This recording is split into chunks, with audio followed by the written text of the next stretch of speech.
Prise directe. Restez connectés, restez informés. Prise directe. Restez connectés, restez informés. La Chine célèbre l'arrivée de l'année du lapin, la traditionnelle période de pic du voyage Chunyun, comme on l'appelle en chinois, dure cette année 40 jours jusqu'au 15 février. Quelles sont les nouveautés cette année sur fond de la levée des restrictions sur le déplacement? Le mouvement massif de personnes provoquerait-il de nouveaux rebondissements d'infections? Les constats et analyses de notre invité Wang Kun, sociologue et professeur de l'Université des langues étrangères de Beijing. Prise directe, l'invité. En fait, quand on parle de Chunyun, on parle du transport de grande envergure pendant cette période de la fête du printemps qui dure grosso modo 40 jours. Cette année, cela date du 7 janvier jusqu'au 15 février, c'est-à-dire à peu près 40 jours. Et pendant cette période, les gens, les Chinois, à travers toute la Chine, rentrent chez eux, chez leurs parents, chez leurs proches, et vont créer un phénomène de grande, entre guillemets, chassé-croisé à travers toute la Chine. Donc, quelle est l'envergure de ce déplacement des Chinois, comme nous sommes le pays le plus peuplé jusqu'à maintenant? Il y a entre 2 et 3 milliards de personnes qui vont prendre les moyens de transport pour se déplacer pendant cette période. Et ce phénomène date de 1980, où les gens commencent de plus en plus à travailler ou faire leurs études dans un autre endroit que chez eux ou chez leurs parents. Donc, pendant cette période de fête traditionnelle chinoise où on accorde une grande importance à la réunion familiale, les gens doivent impérativement rentrer chez eux. Donc, cela crée un phénomène de déplacement massif des Chinois, des grandes villes, des villes dans lesquelles où ils travaillent, où ils faisaient leurs études, vers chez eux, vers plutôt la Chine du centre et de l'ouest, c'est-à-dire les petites et moyennes villes, ou bien la campagne. Et après cette période festive, les gens vont rentrer de nouveau dans les villes qui se situent surtout sur le côte est de la Chine, et cela va créer, donc dans le sens inverse, les flux de personnes dans les transports. Et ce phénomène, quelle est la taille, l'envergure de ce phénomène? On avait dit entre 2 et 3 milliards. Qu'est-ce que c'est? En fait, c'est l'ensemble de la population de l'Afrique, de l'Europe, de l'Amérique et de l'Océanie ensemble. Ça veut dire que c'est un phénomène qu'on connaît nulle part ailleurs dans le monde, parce que jamais un autre endroit pourrait atteindre une intensité de transport, de flux, de circulation, de transport aussi important. En fait, cette année, c'est-à-dire que après le relâchement des politiques de prévention de pandémie, les Chinois vont massivement emprunter les transports pour se déplacer, parce que le besoin a été cumulé pendant 3 ans, parce que pendant les 3 années précédentes, on avait restreint ou persuadé les gens à ne pas euh, prendre ce voyage pendant la période festive pour endiguer la propagation de la pandémie.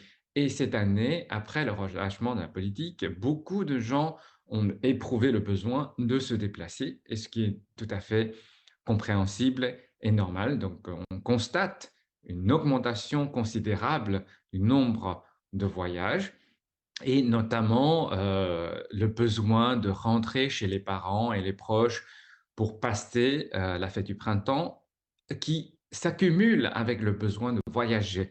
Parce que les Chinois ont également éprouvé le besoin de se détendre, d'aller dans les lieux touristiques pour rattraper, disons, les 3 années manquées.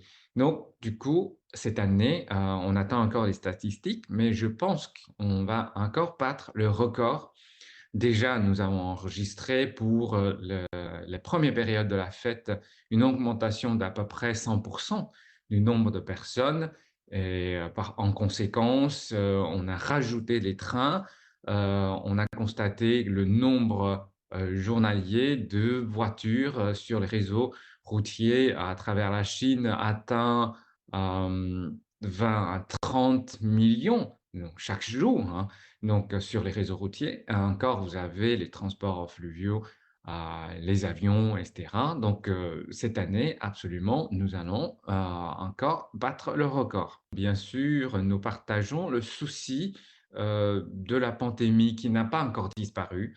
On a vécu, il y a un mois à peu près, les pics de contamination et beaucoup de gens ont donc guéri de cette infection et quand ils ont obtenu cet anticorps dans leur corps, donc ils peuvent voyager en toute sécurité. Par contre, il y a encore certains pourcents de personnes qui n'ont pas été contaminées, donc il faut tout de même faire très attention. Donc, le gouvernement a lancé les notices pour ceux qui veulent voyager, pour ceux qui viennent d'être contaminés, dont leur anticorps est encore positif. Il faut éviter de voyager. Donc ça, c'est clairement prescrit. Pour ceux qui sont négatifs ou bien qui ont déjà été guéris, ils doivent continuer à prendre les mesures de prévention, par exemple de prendre de mettre des masques, de se laver les mains, de garder la distance, éviter la foule, etc. Donc, que nous connaissons déjà parfaitement pendant les 3 années précédentes. Mais pendant cette période de transport de grande intensité, il faut continuer à se protéger. Et en plus de cela, pour fêter cette fête ensemble avec la famille, donc il est déjà conseillé de ne pas tout de suite rendre visite aux personnes âgées, surtout de grand âge, pour éviter l'éventuelle contamination. Donc ça, c'est important pour les familles qui, bien sûr, qui n'ont pas vu leurs proches pendant toute une année, qui ont envie de les voir, mais aujourd'hui, on a les moyens technologiques de voir les gens, mais sans réellement les rencontrer ou les recevoir à la maison. Donc, il est important de garder cette distance de sécurité sanitaire. Et en plus de cela, le gouvernement a également mis à la disposition des réseaux de soins médicaux du niveau du district et de canton, des médicaments et des moyens comme les ventilateurs ou l'oxygène, etc., pour prévenir l'arrivée éventuelle des nouvelles vagues de contamination à la campagne. Mais cela va certainement connaître la disparité entre différentes régions, parce que pour certaines régions qui ont déjà connu les pics, mais pour d'autres régions qui n'ont pas encore réellement donc connu. Donc du coup, il faut faire attention.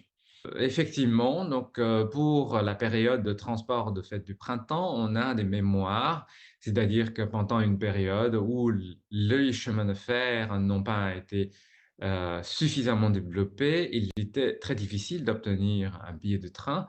Déjà, il faut savoir que le billet de train est très difficile à obtenir, c'est-à-dire qu'il faut faire une très longue queue. On peut même, donc on devait même se lever tôt le matin, voire donc ne pas coucher heu, toute la nuit pour faire la queue, pour acheter son billet. Mais aujourd'hui, la situation a complètement changé.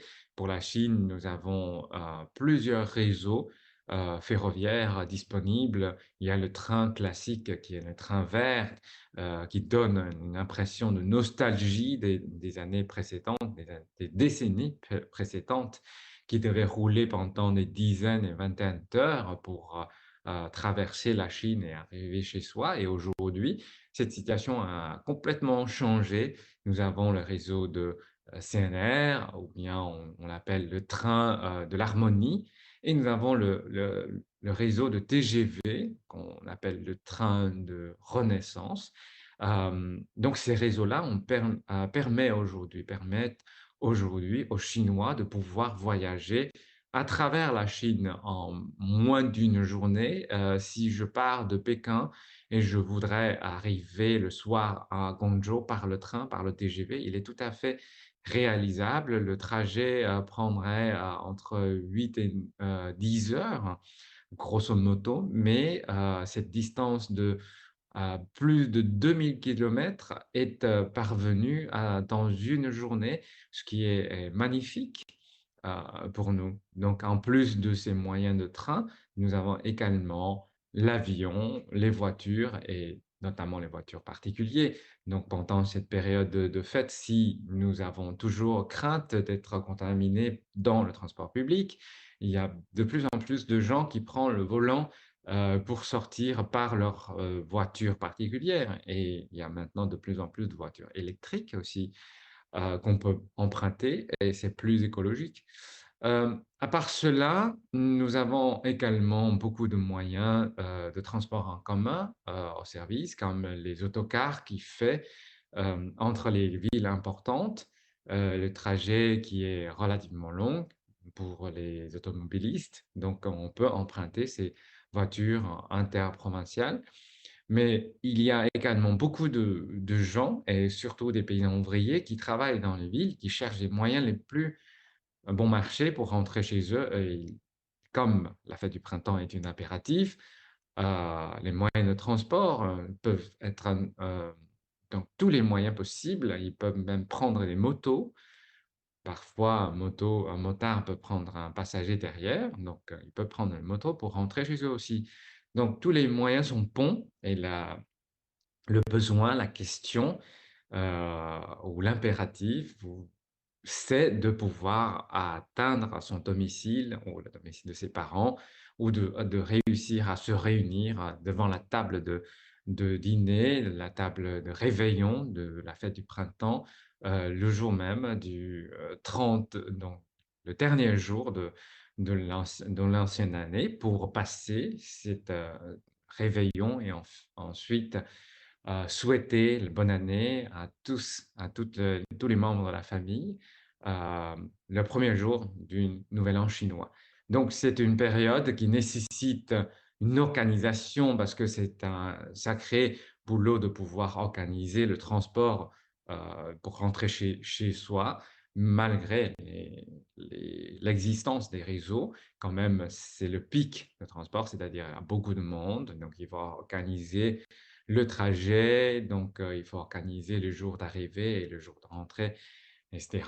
Et de pouvoir réellement se déplacer avec tous les gâteaux qu'on voudrait rapporter à la maison. Donc, c'est une sacrée organisation, mais cela apporte également une sacrée joie à toute la famille de pouvoir se réunir, se rencontrer. Donc, la fête du printemps est une fête traditionnelle, mais c'est également une occasion de se rencontrer, se parler, se donner des nouvelles et de se projeter sur la nouvelle année, donc de faire des vœux et des souhaits et de repartir dans quelques jours de reprendre le chemin, repartir pour une nouvelle année et de créer de nouvelles exploits, des nouveaux exploits. Voilà, donc grosso modo, les informations sur la fête du printemps. Merci, merci beaucoup. Ainsi prend fin cette édition de Prise Directe. Je vous souhaite bonne année et à la prochaine.